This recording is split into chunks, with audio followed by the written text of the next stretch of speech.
Update. My 30 male girlfriend, 32 female of 6 months, has changed her behavior recently and I want to leave.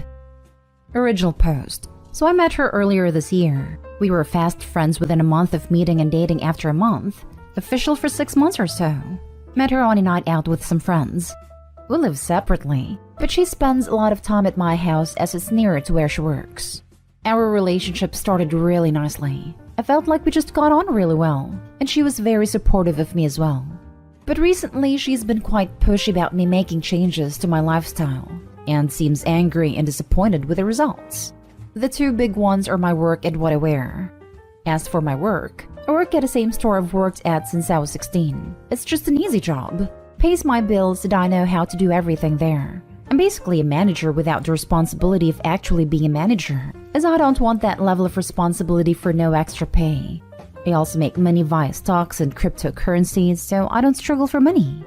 As for what I like to wear, I have many jumpers and t-shirts of an emo band my friends that I loved when we were young. I genuinely have like 50 or so that I wear a lot because it makes me happy and doesn't hurt anyone either. I admit I have a bit of a problem with anxiety. Familiarity helps me with it. Some family thinks I might have OCD, but I've never been diagnosed. My girlfriend a few weeks ago expressed frustration with my clothes, saying I need to grow up and get new ones. She spends a lot of money to get whatever clothes are in fashion. I don't have a problem with that as it's her money to spend, and she isn't hurting anyone. But I don't know why she has a problem with my clothes. The argument was big, but resolved. And we went shopping and bought me some new clothes. They were actually quite nice, and I like wearing them too.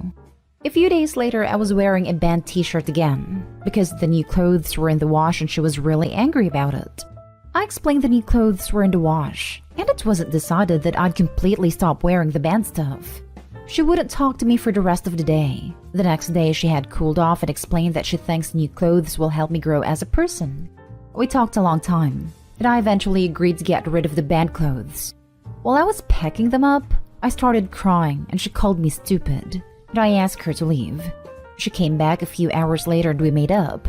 I packed the boxes into my car and told her I was going to donate them. She was really pleased and said I was making the right choice getting rid of them. I didn't donate them though. I took them to work and I'm keeping them there until further notice. My boss was confused but understanding. I got back home and she had ordered me lots of new clothes. She told me she understands it was upsetting, but I'd be better off for it. That night, a few hours later, she wanted to talk about my work and why I'm not a manager. I explained to her that I don't want to be. She's been distant. It only talks about how I should ask to be a manager. I've explained why I don't want to be, and that I wouldn't even be paid more, nor is there a need for it at the store. She just keeps saying that I need to fight for a pay raise as well so I can treat us to nice things. I told her that isn't how it works, and that I make money in other ways, and that she has her own money too, so it shouldn't matter. She shouted at me that I'm useless and stormed out. My boss also told me she called the store and asked him why I'm not a manager. After being upset and feeling useless for a few hours, I decided that I don't want to be with her.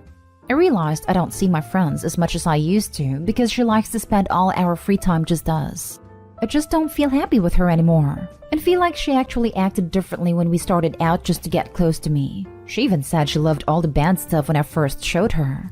I think she may be right that new clothes might help me a bit. I genuinely appreciate that. I like how I look in some of the clothes we bought. But I also liked how I looked in the band stuff, and still think it wasn't over the top.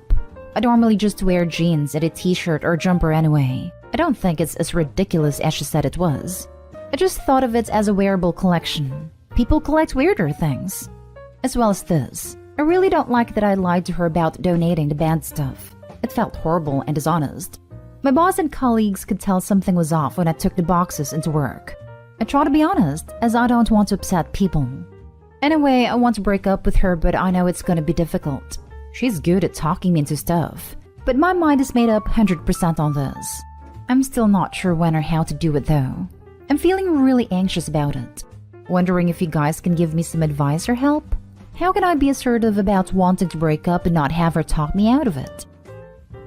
Now for the top advice before reading the update. Yes, I think you were right to break up with her. She crossed all sorts of lines in my opinion. It's fine that she made some suggestions on clothing, and even that she expressed that she preferred that while in public. But asking you to get rid of them altogether? or to not wear it while lounging around the house, or at the gym, or doing yard work type of thing. That's crossing the line into controlling. It's okay for her to ask about your position at work, but calling your boss? That's a major line she crossed there. That's completely unacceptable. She was treating you like a child. That's highly disrespectful. It takes two people to decide to be in a relationship. It takes one to decide to break up. When you go to have the conversation, just remember that you aren't asking for her permission or for her to agree. You are simply informing her of your decision. Personally, I'm not a fan of the in-public advice unless you feel she may be violent. Just get together with her when you can, inform her of your decision, give her a few minutes, maybe 10 or 20, to ask questions as needed, and then cut it off.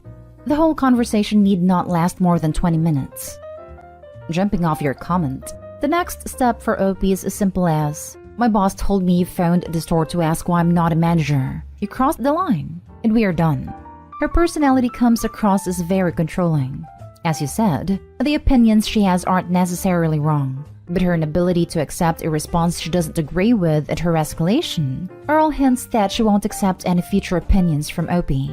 I'd hazard a guess that she wants someone she can bully in a relationship. I think your response to all of this was completely reasonable. You opened yourself up to her suggestions and to try new things, and you kept your boundaries about not wanting to enter a management position at your store. I think you have a healthy viewpoint on yourself, your life, and what makes you happy. The fact that she called your work to complain without telling you is a major red flag.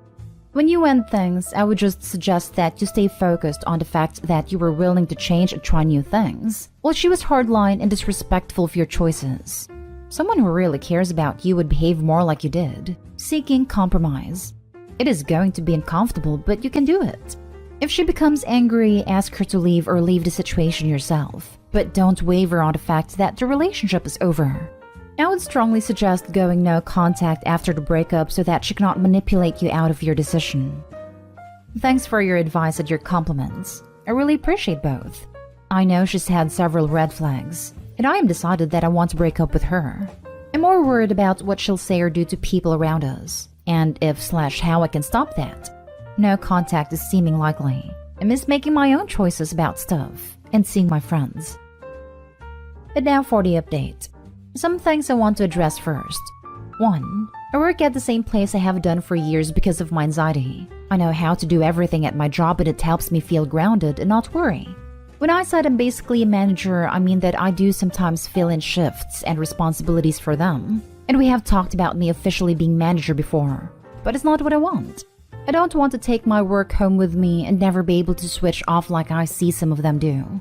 That said, I do want to have some more ambition in my life going forward, and I'm going to be looking at other ventures. 2. My clothes. My band clothes are now back at my house. I still have the new clothes we bought as I paid for a lot of them, and I plan to continue wearing them too. I can see what she meant by wanting me to wear new clothes. I just didn't like her end goal or the way she went about it. For the people thinking I dress like those goth people dancing under a bridge, I don't. It's usually just a band tee/jumper with some normal jeans. I'm not a teenager, just a 30-year-old who still loves the same band. Haha. No hate to those dancing goths. I love that meme. Okay, so on to the main story. I took advice from some of the responses to the OP. We live separately, so there weren't any issues with leases. But I did change my locks as I had given her a key a few months ago. As for the breakup, it didn't go well, but it did go at least. I was at home thinking of how to do it, which cafe/restaurant I was gonna do it in, etc. She finished work and came to mine without any prior discussion. Not out of the ordinary, to be fair.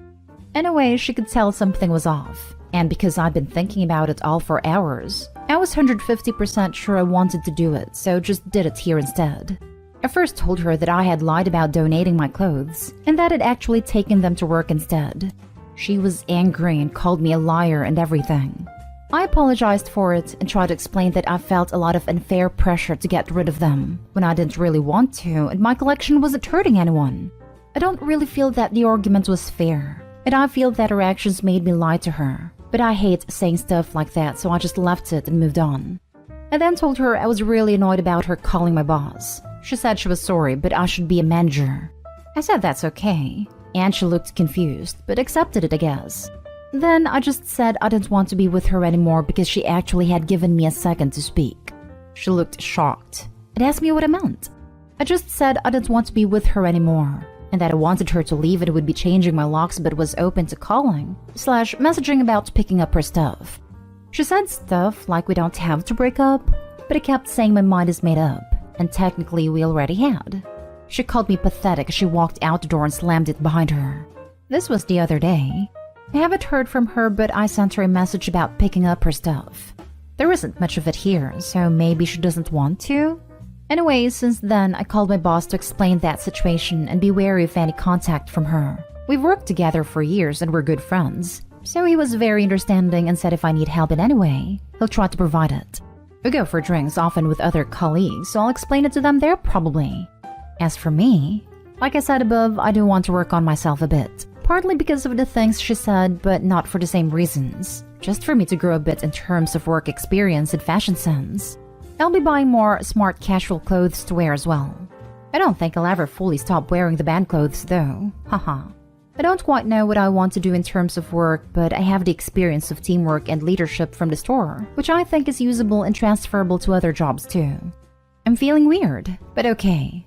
It feels great to have acted decisively. I haven't felt sad yet, not happy either, just relieved mostly. Some of her stuff is still here and it feels weird to see it knowing it'll never be that way again.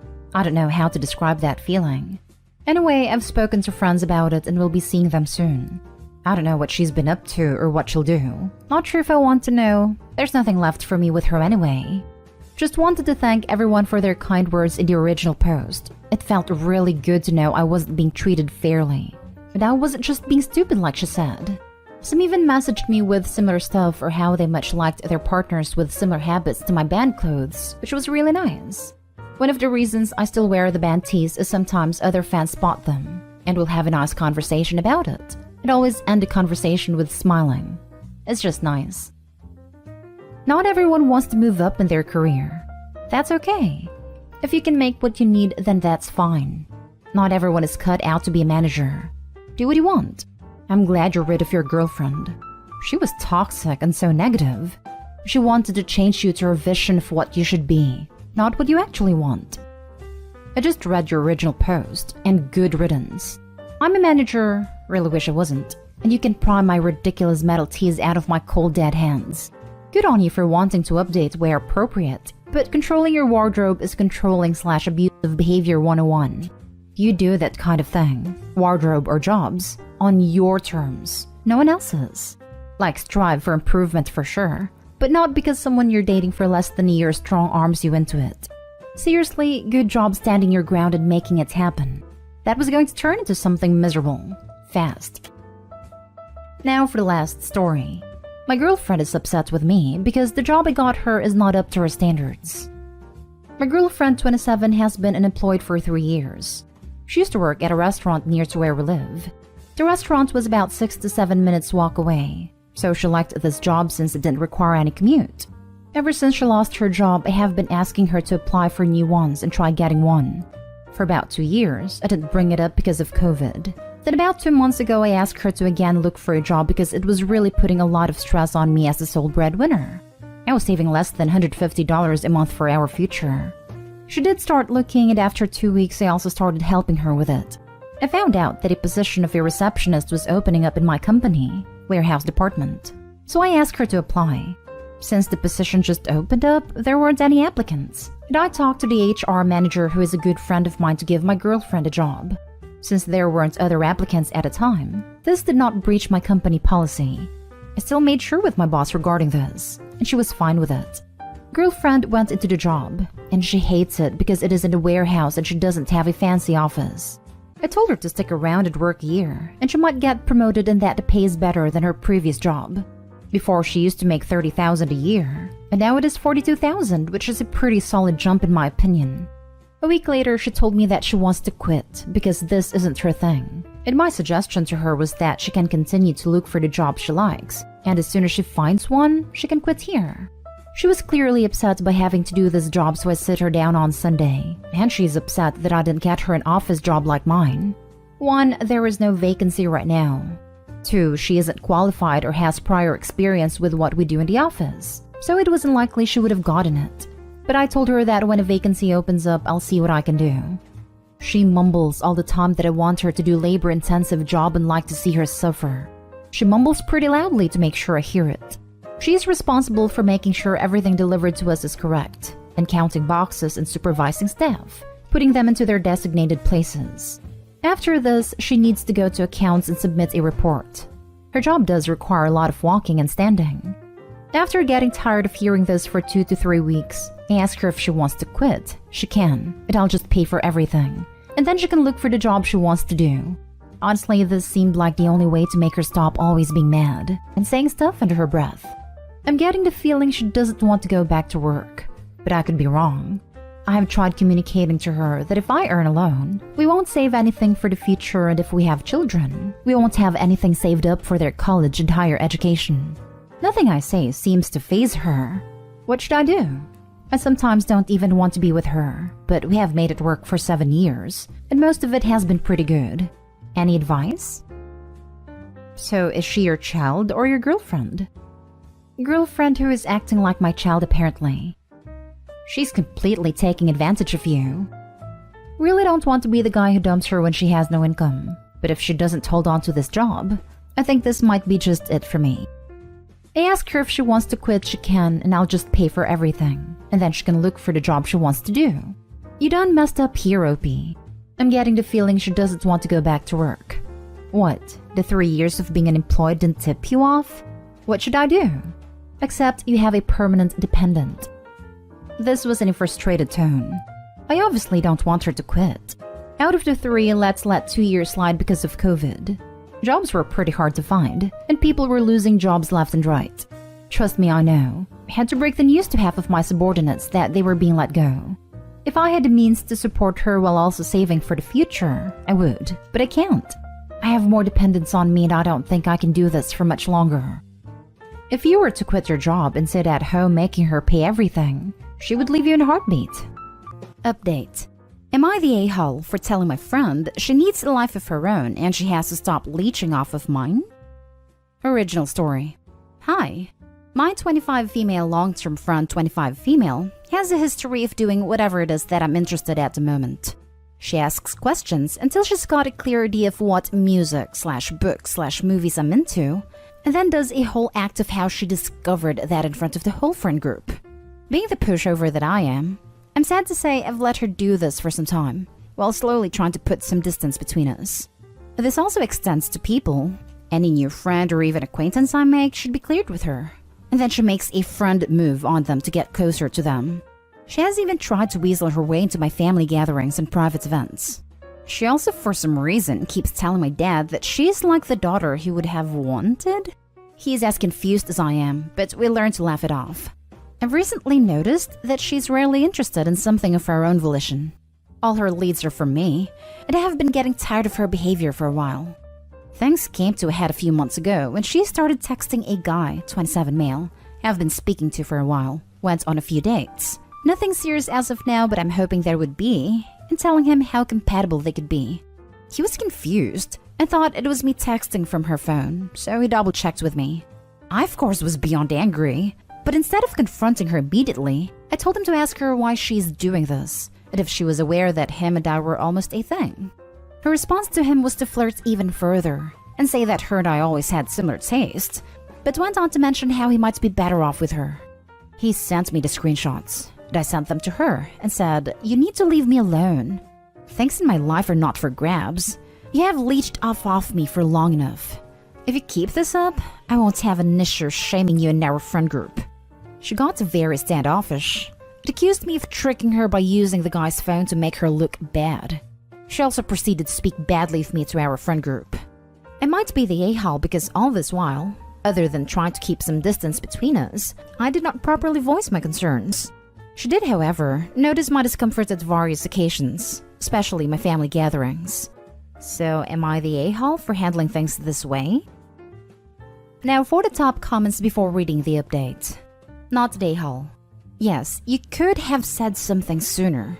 But this is obviously inappropriate behavior. You have good reason to suspect she has known that all along, and isn't a hopelessly oblivious amoeba. I was hoping she would catch on to my discomfort and the timing of me trying to move away, but she would never acknowledge that.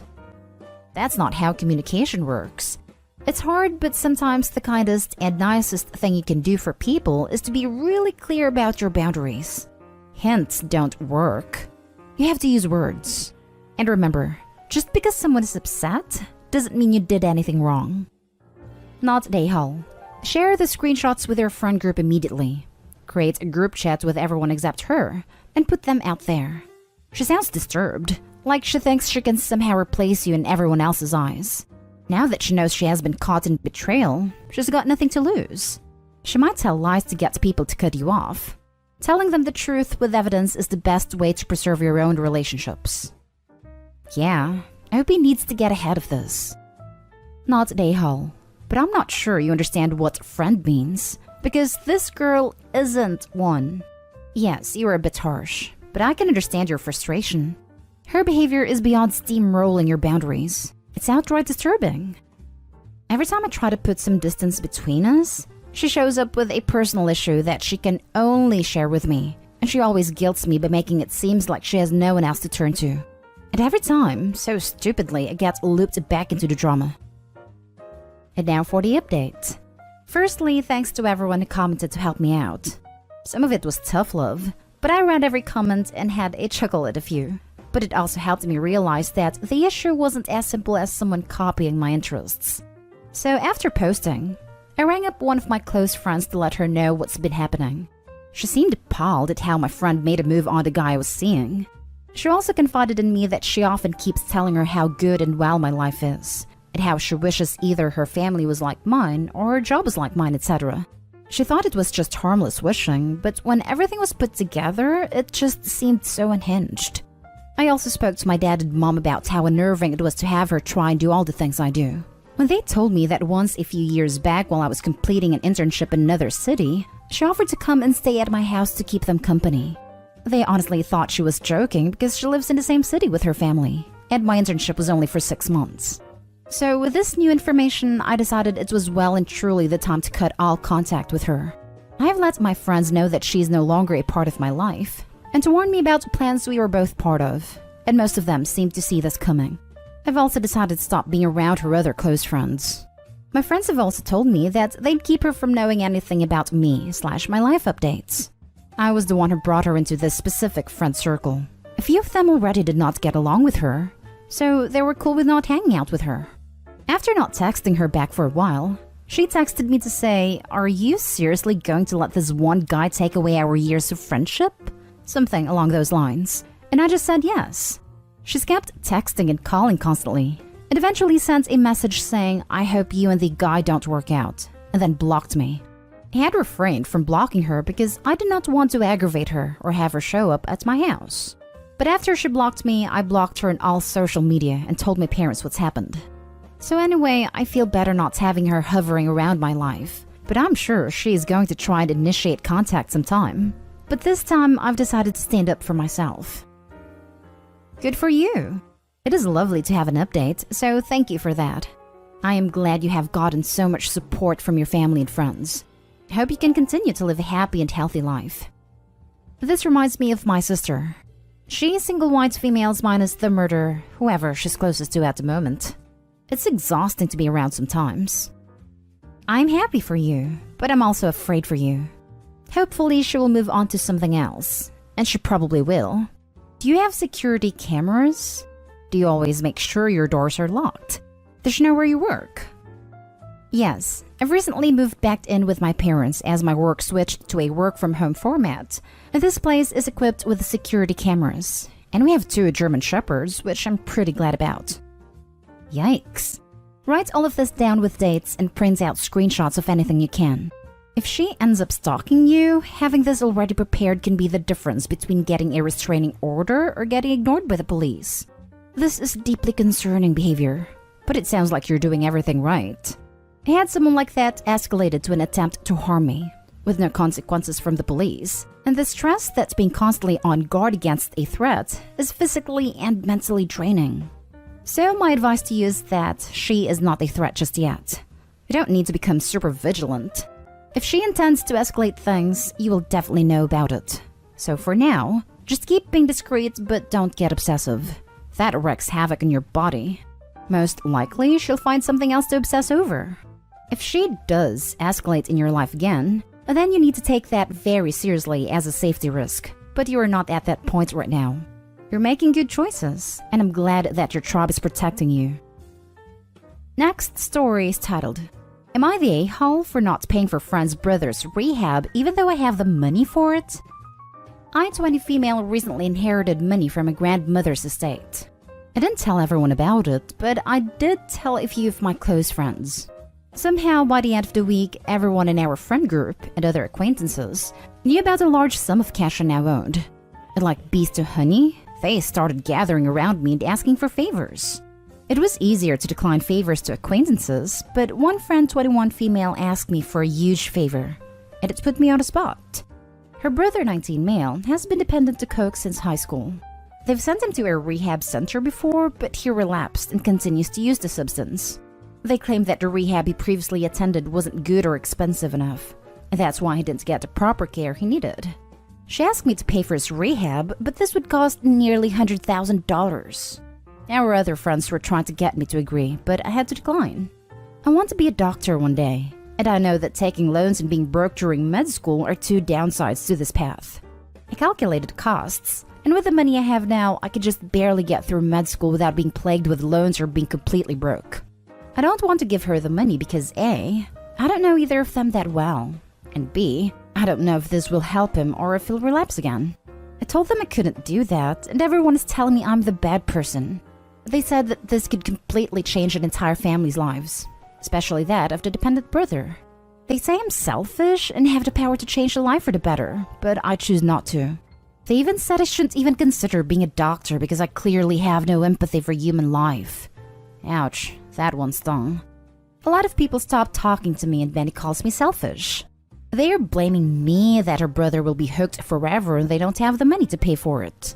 It's making me upset, and I know I shouldn't listen to them, but it's making me wonder if what they said was true. I know I'm not responsible for him, but am I the a-hole? Now for the top comments. Nobody is entitled to your money. Who has the nerve to ask somebody for $100,000? And you need some better friends. Not the a-hole. That part got me. $100,000? LMAO. Like, who does that? Plus, I didn't see OP mention a plan to pay the money back. Totally irrational, and OP needs new friends. I kind of get it. The family's desperate to get help for their loved one. They want recovery to be successful this time. But I think the family's kidding themselves that the trick to getting the treatment to stick or work this time is to go to the most expensive facility. Rehab only works if the person is ready to help themselves, as so many others have pointed out. I'm not entirely convinced that the family are a-holes because they ask for the money, but the harassment is definitely an a-hole move on their part. Yes, after 2 trips myself, I finally learned my lesson, LMAO. Not the a-hole. These people are not your friends. Who needs $100,000 for rehab? Do they want to send him to a celebrity rehab center? His dependency, regardless, is not your problem. And you need to cut out every single person who's saying you're a bad person. That money was left for you, for your use. Rule of thumb though, don't tell anyone you have money. If you can't be sure, they won't tell everyone. It's one of the best rehabs in the state, and it's really bougie, so I think that's why it's so expensive. Either way, I won't be telling anyone else about my money. It does not matter the cost of the rehab. The kid is a bad bet at the moment, and rehab is a waste of money till he's ready to go straight. That decision is not dictated to his family. It is a personal decision. No one can help someone like that unless they want to help themselves. Save your money to graduate debt-free. Good luck in medical school. P.S.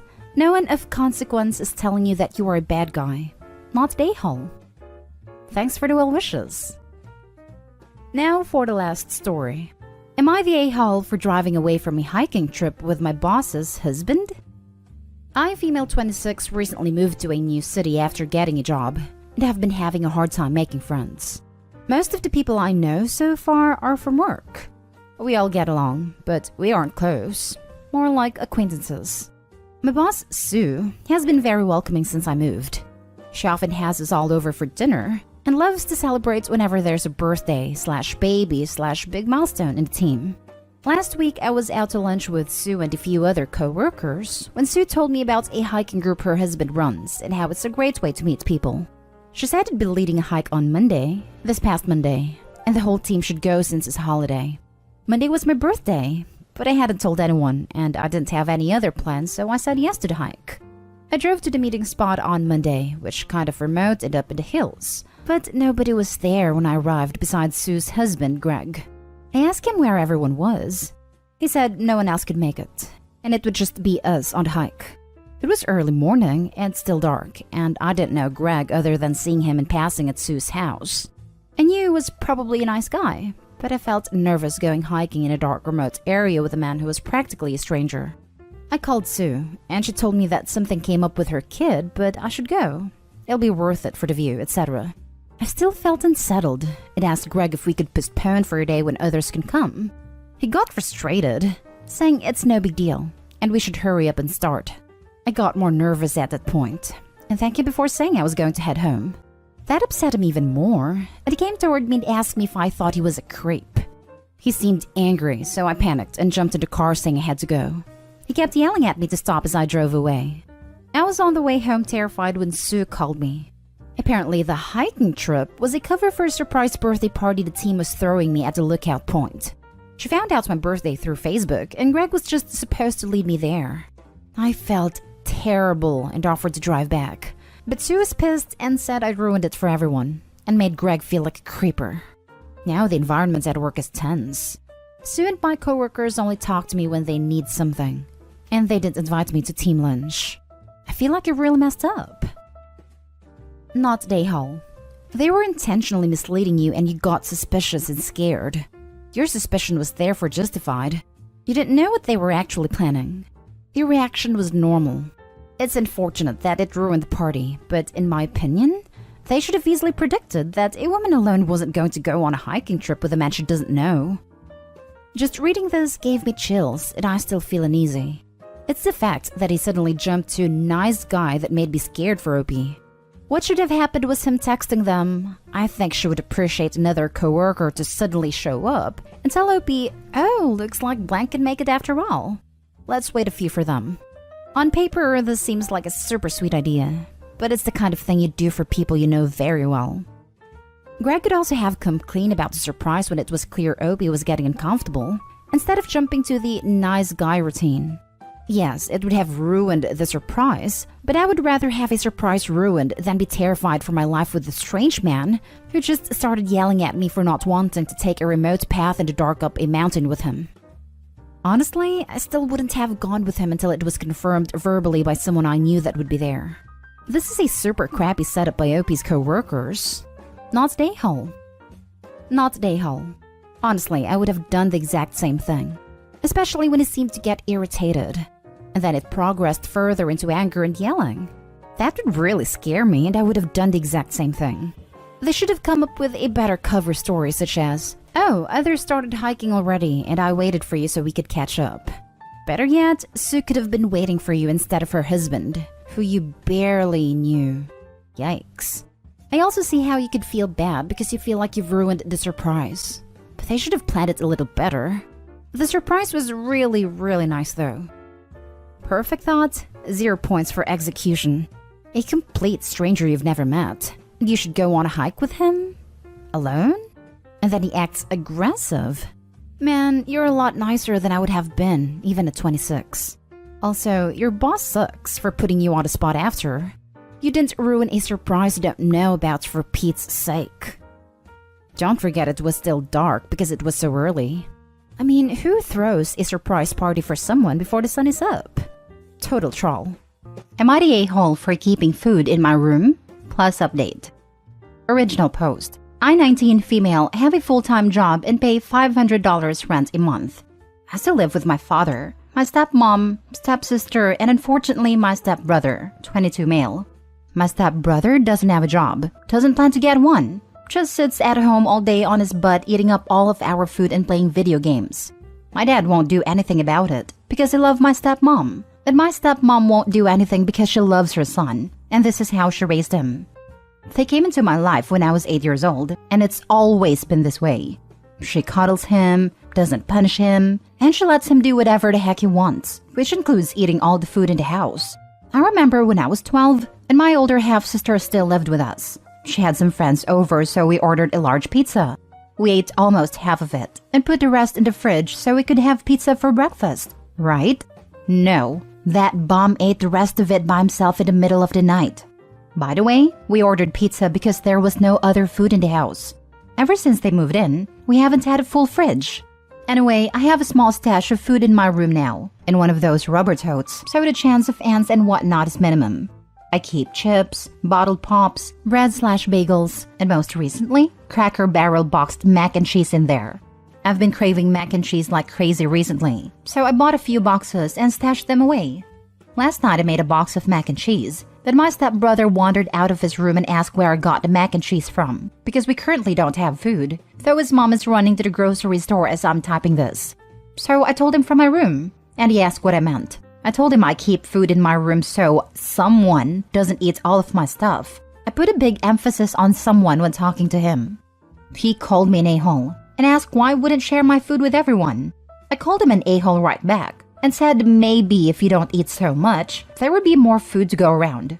I guess we were kind of loud because my dad came upstairs and asked what we were yelling about. And my stepbrother literally freaking tattled on me and saying I'm keeping food in my room away from everyone. My dad asked if I was serious, so I told him something along the lines of, yes, I am, because I'm sick and tired of waking up hungry because there's no food in the house. I pay you more than enough rent to get food for everyone. I also threw in how my stepbrother doesn't even have a job, and he's a lazy moocher who doesn't contribute anything, and then stormed off to my room, with my mac and cheese, of course. I don't really think I'm an a-hole, but my dad texted me and told me that it was really unnecessary for me to say all that, and to keep food in my room because other people are hungry too. I texted one of my cousins about it, and she sided with my dad, so I'm just second-guessing myself here. Please let me know if I'm the a-hole. Now for the top comments before reading the update. Not the a-hole. You are not stashing food from family pantry. You are buying your own food. The mistake was letting the secret out. Yeah, you're very right about that. I never said I was the brightest. I think I just wanted to stick it to him, but now I realized my mistake. Yeah, dude, you messed up revealing you have a stash. Don't be surprised when it disappears. All you needed to say was you bought it, and if he wants some, he should get off his butt and go buy it like you had to. Just wondering, does your stepbrother who is 3 years older not pay any rent while you pay $500? I would be less mad about the food and more upset about the mixed standards. No, he doesn't pay rent, but I'm also not really expected to pay rent. I just feel for my dad because he's constantly stressing over money, but I know he'd never actually ask me for it. He was kind of embarrassed when I started paying him rent, to be honest, but I knew he could use it. So I'm not upset about the rent aspect. I mean, I kind of am because I know my stepbrother is freeloading, but I'm choosing to do this myself. Not the a-hole. You may want to get a container that locks to store your food. Now that they know it's there, your family will absolutely steal it. I'm not worried about the rest of my family, just my stepbrother. Luckily, my dad is pretty lenient in most things, so I do have a lock on my door. I'll start locking it whenever I leave for work now. Thanks for the tip. Not the a-hole. Up the ante and get yourself a mini fridge with padlock and microwave for your room. Haha, I've been thinking about that. However, I do have plans to move out by the end of this year, fingers crossed, so I don't want to waste any of my savings on being petty just yet. If it gets any worse, I might have to though. Now for the update. So I did what a lot of you suggested and had a sit-down talk with my dad when he got home from work. The first thing he said before we even began talking was apologizing because he understood where I was coming from, and he just didn't want to deal with my brother's bitterness. I said that is fine, and then asked where he was spending all of my money, because the mortgage is paid off, and all we have are utilities and car payments, and lots of car repairs because both cars are hunks of junk. This took him by surprise, and asked what I meant. I told him that I pay him more than enough to have some money left over to buy food for the house, especially with my stepsister giving him rent too. He just said stuff for the house. So, I went with someone suggested and told him that from now on, I'll be buying the groceries and giving him whatever's left over from the $500 a month for rent. He told me I don't need to do that it wasn't necessary, yada yada, which kind of irked me, but whatever.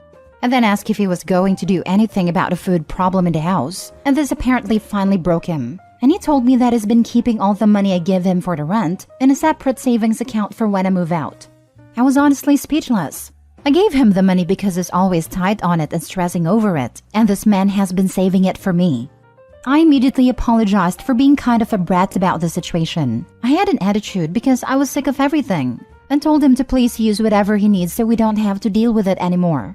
It took some convincing, but he said he's still only going to use what's absolutely necessary, but said that I can buy groceries once a month and put the rest of the $500 in my savings. So thank you everyone for the advice. Some people have also suggested I talk to my stepbrother and try to motivate him or even try to figure out what's wrong with him. Not the best way to put it, but I don't know how else. And I will do that eventually. But now isn't really the time. For now, everything seems to be good, so thank you again. Anyone else wondering how long it'll take before stepbrother breaks into her room to steal her food now that he knows it's there? That was my initial reaction as well. She needs to lock that food stash up tighter than Fort Knox. Agreed. I'm very surprised the update didn't start with, "Stepbrother broke into my room and ate all the food I had." Anyone else wondering how long it'll be before she figures out Dad has no savings account for her? Am I the only cynical one here? Nah, I'll go with something like the stepmother draining it to pay for stuff for the stepbrother, because they're family and OP should share. I honestly can't see him saving the money if they are struggling to buy food. The money's going somewhere, but I do not believe there is a secret stash of money and savings for her. Sounds like maybe stepmom taught her precious baby the ropes and getting by with no contribution. Dad and OP would be wise to have a family meeting and ask that between the two of them, they at least contribute enough monthly to buy 2 weeks of food. Dad isn't going to do anything. He went after his daughter instead of his stepson when he knew his daughter was in the right, just because it's more difficult. Standing up to his wife is even more difficult than that. I doubt he's suddenly going to grow a spine. Next story. Am I the a-hole for choosing my trip over babysitting my niece? Plus update. I, 27 female, have been planning a long trip abroad for some time now. I work remote, so it's easy to pick up and go, and this is my first time doing it. I was laid off recently, but since I have a lot of money saved and the trip has already been paid for, I've decided to go for a sabbatical. For months, I have had to convince my parents, grandparents, and siblings that I am going to safe places, that I have enough money, and that they don't need to worry. I finally had them in a good spot, and I'll leave in about 2 weeks. Recently, though, things have changed. I normally end up taking care of my niece, 2 female, for my sister, 32 female, at least once a week. My sister goes to work 3 days a week and works 2 days from home. And her husband, 39 male, works from home, but has to stay near his computer at all times since he works in customer service. On the weekends, they enjoy going out to things like hockey games, dinner, etc. I normally take care of my niece during those times. It tends to work out because they will go out on Sunday, so I will have my Friday and Saturday nights. But with this trip, of course I will not be able to babysit. My sister was joking about this one day, and recently my parents have been asking a lot about my trip. And what about my niece? I was confused and asked them to elaborate. Apparently, 2 years old is an important time in a child's life, and they said that she wouldn't remember me when I got home. They want me to shorten my non-refundable trip and come home earlier so I don't miss out on any milestones. I told them that I couldn't and that it was final, and now they have been amping up the guilt. They have also gotten my grandparents involved. The only support I have is my brother, 30 male, who also never sees my niece except for special occasions. They are also bringing up my recent layoff and my financial state. I don't want to brag, but for a 27-year-old, I have a high enough savings that I could live for a year and never work. I've been laid off a lot, so savings was a priority. I could still travel and do everything I want. I have no loans, no current apartment now, and have all the big things paid for. But despite my knowing I am fine, they are starting to scare me and guilt-trip me to staying. Tonight it all blew over. My sister called me an a-hole in front of my family since I won't be able to babysit. What is she supposed to do on the weekends? I yelled at her and told her to finally hire a babysitter. My parents are on her side and told me that you should help out more. I yelled at all of them that it was not my responsibility to parent the child.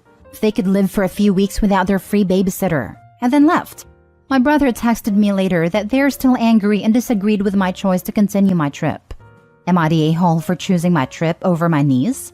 Edit. A lot of people have asked. I will be gone for just under 4 months. I will be traveling around Europe with a short trip to visit a friend in South Korea and coming home. I suppose that would be more than just a few weeks. Lol. But not the point. Now for the top comments before reading the update. Not the whole. You didn't birth the child.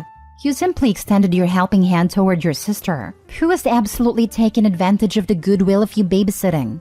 Go low contact and get on the plane.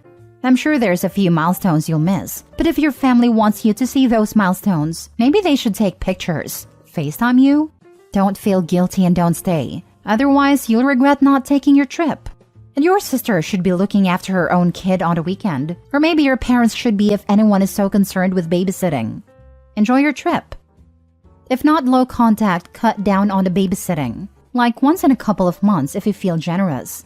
And there's no need at all for family permission to go away on holiday either. No more free babysitting. This is how it started. Occasional babysitting turned into a regular Sunday thing. Now they want you to put your life on hold so you can watch the child they created. When my son was 2, I took him to another country with my mother. My husband was gonna join us 2 weeks later as he was short on vacation time. Guess what? Kid remembered his dad. He even knew his paternal grandparents and maternal great-aunt, whom he never met before and only saw on FaceTime once a week. So, kid will remember you. Oh, and don't be talked into any family holiday either. You know your sister is going to dump her kid in your lap. Tell your sister to suck it up. And tell your parents to help out more. Enjoy your trip. Now for the update. Hey everyone! First off, I want to thank everyone that commented on my last post. It blew up, so I wanted to update really quickly. I wanted to answer a few questions. 1. Yes, I have a year's worth of savings. This means that I can pay for rent and other expenses for up to 1 year without a job. 2. I do plan on continuing to look for a new position and take interviews when I can. I hope that I can get a new one because in my state, I am unable to get a new apartment without proof of income at my age. 3. I only moved back in with my parents temporarily. It's been a month. I wanted to save money and not have an apartment. They're also storing all of my stuff. They are normally okay parents, but they play favorites. 4. I will not go no contact with my family, but maybe low contact. They are important to me, but I will take your advice to stop babysitting every Sunday for my niece. It's obviously been a bad habit for my sister and brother-in-law. On to the update. Today was my niece's birthday. It was a small get-together of my family and some friends, and it was a really good time. After the party, my sister pulled me aside. She apologized for getting my mom up in arms about the babysitting. She knew I wanted to go on the trip. We hugged and I accepted her apology. For your information, my mom and I don't really get along. I don't like how she treats people. And her favoritism has always caused some insecurity. Though she has helped me a lot and I am grateful to her, I will always be the bratty youngest daughter, and I've come to accept that. Unfortunately, because of her, I have this people-pleasing behavior that I am trying to break out of. Hence, the pure turmoil between choosing my trip over my niece. My mom is very controlling, and the only reason I am still in contact is because of my dad. He's my best friend. I would hate to leave him behind. He understands my problems with my mom. He hasn't tried to fix much. He doesn't know how, but he listens and takes my feelings into account. It means the world to me. When my mom heard my sister complain, she decided it was going to be a good way to keep me home. She told the family about how a little girl shouldn't be traveling alone. She's mentioned the Natalie Holloway case, and that set a lot of people off. She watches a lot of Lifetime and Dateline. That's why everyone started hounding me in the first place. Then she added on my lack of a job and my other responsibilities like babysitting, so that everyone would agree that I shouldn't go.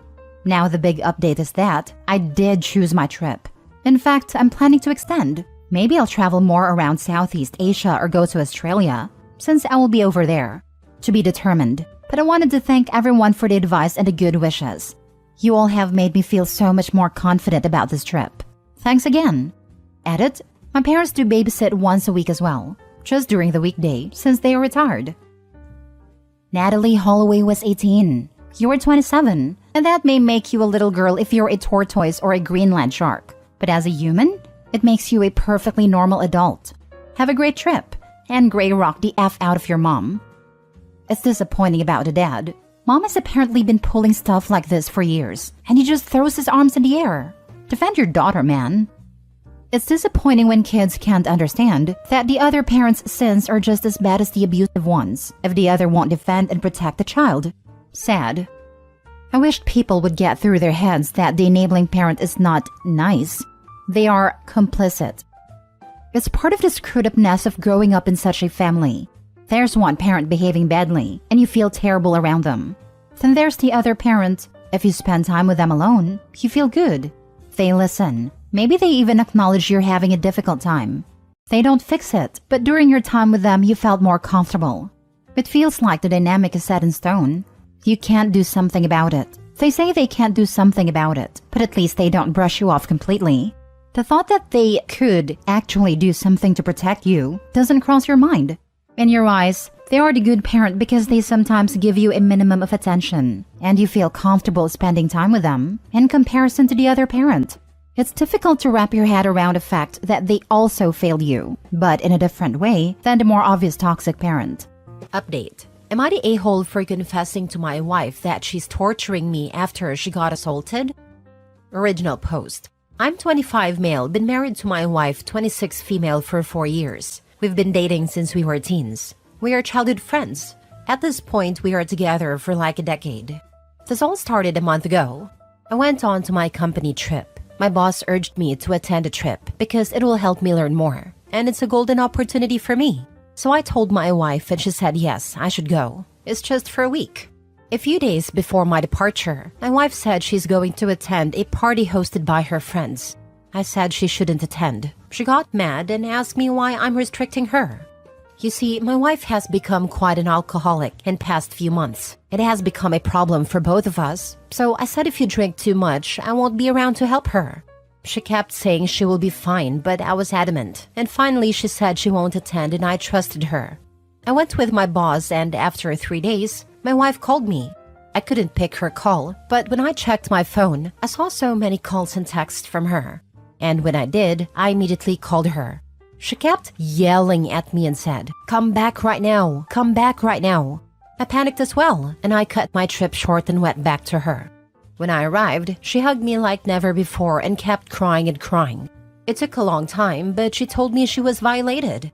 I asked her about the details, and she told me she was ganged up on by a bunch of guys after she got drunk. Till this day, I don't know who these guys are. I asked her multiple times, but she just said she doesn't want to tell me. I asked her to press charges, and she said no, that it will ruin her life even more. This is going on for a month now, but a week ago she went full on crazy mode.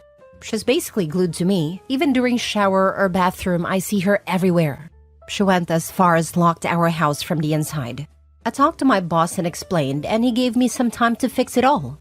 Yesterday, I told her she's going too far. She had locked me and herself in our bedroom and didn't let me go anywhere. When I asked her why she is doing this, she said she's scared that I will abandon her. She hugs me so tight even I feel uncomfortable. And when I had enough, I said that she's torturing me. You don't tell me anything. I'm trying to help you, but you don't care. After I said this, she's crying nonstop. And if this goes on, it's going to cost me my job. I won't even be able to feed myself. Forget about feeding her. But the way she is, I think I went too far. Did I say something I shouldn't have? I don't understand anything at this point. Now for the top comments before reading the update. This is way above our pay grade. You calling the local assault hotline would get you in touch with resources that should be applied to both you and your wife. And it wouldn't require reporting it to authorities. You can't fix this yourselves.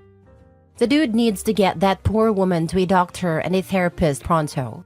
From the recent onset of her alcohol issues, this incident is just the latest. I agree, she is drinking out of nowhere for a reason. I think there is something more than what just happened on his trip. The fact that she won't tell him who is also concerning. She was at a friend's house. I hope it wasn't any of the husbands. You both need counseling. Badly. You need to be prepared for any details that come out. No police, no reports. I don't want to tell you who did it. It doesn't sound good. You think it was family members? Or some people powerful in town / related to the police? Maybe mutual friends are his. It can be anything. Have you talked to a single person who was at a party? Because I'm sorry, but a lot of this doesn't make sense. She was at her friend's house. She got banged on, and not one of her friends had reached out or said anything? Was more likely a gang rape at a party or cheating at a party? Surprised this doesn't have more upvotes. She cheated on bro and is spiraling with the guilt. The not wanting to report it, to not saying who it was, etc. is all just covering for the if I call the cops, they'll say it was consensual and my husband will know I cheated. Now 40 update 3 weeks later. I posted my situation last month, and if anyone just wants the LDR, when I went on a trip, she went to a party where she got drunk and she had alcohol problem. I urged her to not go because I won't be there to take care of her, but she called me controlling and went anyway. And while I was on my trip, she called me back urgently and told me she got violated by a bunch of guys. So I'm posting again because I want advice. It turns out the party host was a guy she was having an affair with for the past 5 months. She revealed this all information in our couples counseling. She's undergoing individual counseling, psychology treatment for her trauma, and treatment for her severe alcohol problem. What she said in counseling was that she met a guy at a bar and she was lured by his charm, and they would make out and do other things. But when she went to his party, he invited a bunch of guys she never saw, and they did things to her. I don't want to speak about it or explain. And what she told me without a counselor is that she's coming clean and doesn't want anything to do with him or anyone. She realized that all other men just wants to exploit her vulnerability, and I'm the only man that truly cares for her, and she would never ever look at any other man, only me. We had a family meeting where my parents and siblings and hers came over at my house, and they said that my wife made a mistake and is going through a very tough time. She has changed and learned from her mistake, and I am a great man for taking care of my wife, and I should never think about divorce. I was thinking about divorce, and I only shared this with my colleague who has become my best friend over time. And after I vented, and I'm embarrassed to say that I cried in front of her, she said it's best for me to live alone my whole life than living with her. I ask strangers here for advice, like what should I do? Should I accept her because she changed her ways and take care of her, or just divorce and move on? She was having an affair for 5 months. She did not willingly tell you due to guilt or anything. She had to come clean because something awful happened. Otherwise, you still probably wouldn't know she was cheating. Doesn't seem like she cares about you much, except for what you can do for her. She obviously makes bad decisions, but luckily she has a supportive family. Let them take the lead here while you gently back out. You don't need this, unless you want to be tethered to a cheating alcoholic with emotional issues for the rest of your youth and potentially life. Not a-hole. This, divorce. She cheated, plain and simple. If there was no cheating and a bad situation still happened to her, that would be an entirely different story. But that's not what happened. It is horrible something terrible happened to her, but that doesn't dissolve the cheating. Her mental and emotional health does not trump yours. Why should you stay with somebody who doesn't respect you?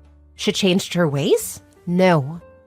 Pretty clearly not, since she has recruited both sides of the family to help with manipulating him to stay with her. That's so bad it's scary. I would leave her and take at least a long break from all of them. You're only 25 years old. You are too young to stay in a toxic marriage with a toxic person. People restart their lives at a much older age. You don't have to be anyone's psychological support, crying wall, caregiver, etc., especially if she cheated on you. I understand you have no children. Focus on your future and yourself. Get yourself out of this mess. 25 is so young. There is so much time to meet someone that you will click with and love you back. You can meet people through work, running club, book clubs, sisters of your friends, or college classes. Ask a girl to grab a coffee on Saturday morning. Ask a girl to go see a movie. Get out and live your just starting life. Cut out all these toxic in-laws and toxic wife. OP is certainly young and able to rebuild once he leaves. But that is if he leaves. All his comments reveal that he wants internet strangers to validate his bad decision to stay. Last story. Am I the a-hole for refusing to fully support my wife financially? Original post. I, 50 male, and my wife, 43 female, have been together for 7 years, married for 18 months. No kids on either side. Our relationship has generally gone well. We're physically compatible and enjoy each other's company. Honestly, the conversation is not super deep. We mostly have general positive but surface level interactions. From the start of our relationship, I've paid most of our joint expenses, dinners and vacations, and we both moved into a house I owned 4 years ago. That wasn't a big problem for me. I earn well and she was also making just over 6 figures and was able to buy herself what she wanted. She has a bit of fake clothes habit, but it doesn't really bother me. Over the last year, a few things changed in our relationship. Firstly, my wife left her job. She went out on leave but didn't return. Then we went on vacation, and while on vacation I had a serious medical issue, which meant we had to cut the vacation short. I spent 6 weeks in and out of hospital. My wife was supportive, like driving me to and from appointments, but didn't really engage with what I was going through. A few months after that, I had pretty much recovered. At that point, my mother passed away. I grew up outside the US, so went back to my family for the funeral. While I was with my family, my wife asked me if I'd consider an open relationship. To be honest, the medical issues had negatively impacted our intimate life. I felt the timing was inappropriate and my wife apologized. I came back from the funeral a couple of weeks later and went back to work, but things felt tense. Last week, my wife told me she was running out of money. This was the first time she'd mentioned any money issues. We've never had a joint bank account, but she is insisting that we open one, and I put my salary into it. We've never discussed that before either. I told her that I didn't feel very emotionally supported in the relationship, and I feel blindsided by what I saw as an ultimatum. She responded that maybe we should separate if I'm not going to step up and fully support her. Am I the a-hole for refusing? Now for the top comments before reading the updates. Not a-hole. As an adult in an adult relationship, it's pretty crazy to expect someone you met at age 36 to support you without some kind of trade-off. No kids, I assume, so what she's doing all day? She sounds like she's pretty clearly said, I want to sleep with other people, and if you don't support me financially, we might as well separate. She is an aspiring actor. She's been in a few shows, but they pay little to nothing and takes up lots of time. Yeah, that is how it comes across to me as well. Not a-hole, but your relationship sounds less about love and more about convenience. Are you together just so you are not alone? The marriage is young and may not be hard to get out of, but I wouldn't stay in such a relationship of what sounds like one of those, if we haven't found love by X age, let's get married kind of situations. If she's ready to separate, then maybe it is time to dip out. This hurt to hear, probably because it's truer than I'd like it to be. I don't like being alone. At some point, I looked at all the people I dated and went, this is pretty good all things considered. But pretty good, not great or love of my life. She told you she wanted to sleep with other people when you went to bury your mother. Is being alone worse than that? Sigh, you are right, of course. But sometimes when I hear statements like this, it's like reading about people with terrible bosses who stick out their awful jobs because they don't have any financial cushion. 2 weeks without a paycheck and they're halfway to homeless. This is terrifying for them, and so they stick in this suboptimal situation, even though, in theory at least, there are many better jobs. I was adopted at birth. My adoptive mother, who recently died, was a narcissist who used me. I was smart, and she showed me off to her friends, which I hated.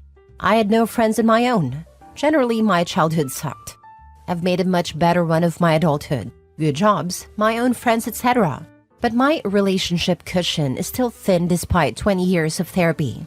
It doesn't take much for me to think maybe nobody actually loves me. I'm not looking for pity. But be aware that just because something seems like an obvious thing to do doesn't always make it easy. That is incredibly insightful and self-aware. Get back in the dating pool. Your friends love you. Girlfriend can be a good romantic companion, even if there isn't deep love there. You deserve better than what you have. Mini update. Thanks to everyone who commented.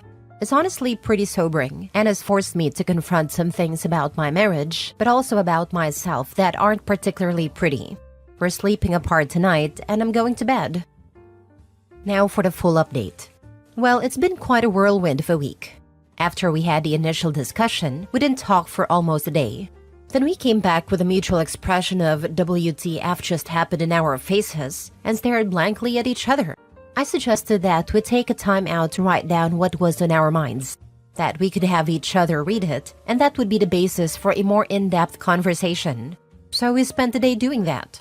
Boy, it did not go well. I wrote about how I perceived she was emotionally absent while I was sick. She really didn't understand what I meant, and I tried to explain, sometimes I just need someone to talk to. Her response was basically, all you want to do is talk, and I felt that was really cold. What she wrote was basically a diatribe, well, that's how it felt to me, about my legal obligation to support her.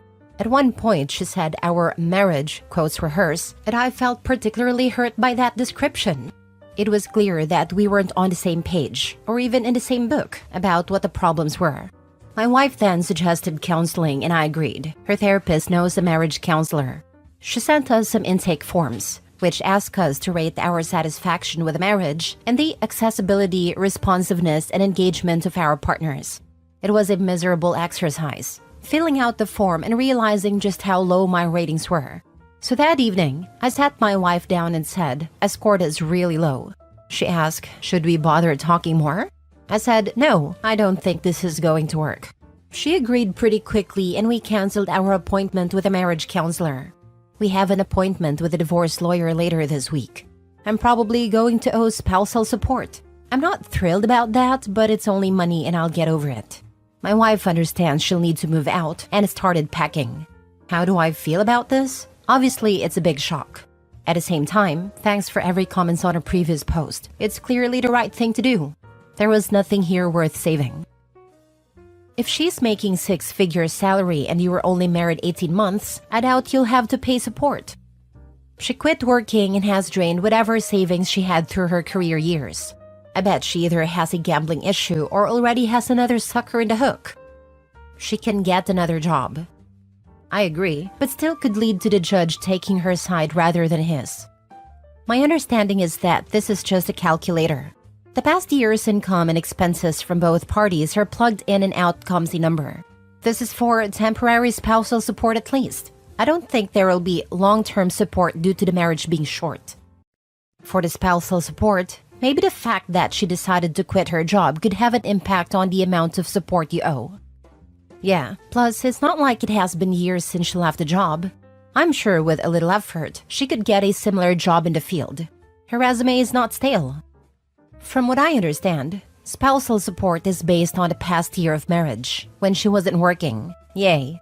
It is half the length of the marriage. So it's not forever, but it doesn't matter why she quit her job. It's strict community property where I live. Get your own lawyer. How long has she been out of work? She left her job at her own volition, and if she hadn't been out that long, you will not owe support with a half-decent lawyer.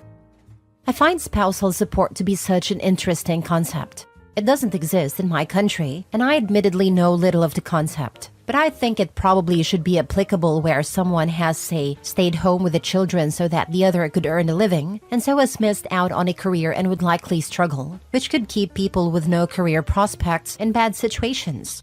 If me and my partner split, he would be much worse off than me because he's worked part-time jobs to cover childcare whilst I studied and worked. I think it's fair that he shouldn't be left high and dry after his sacrifices for our family, even if we don't work out. But when you've got access to a high-paying job like OP's wife and have no children or reason not to work, I find it really baffling.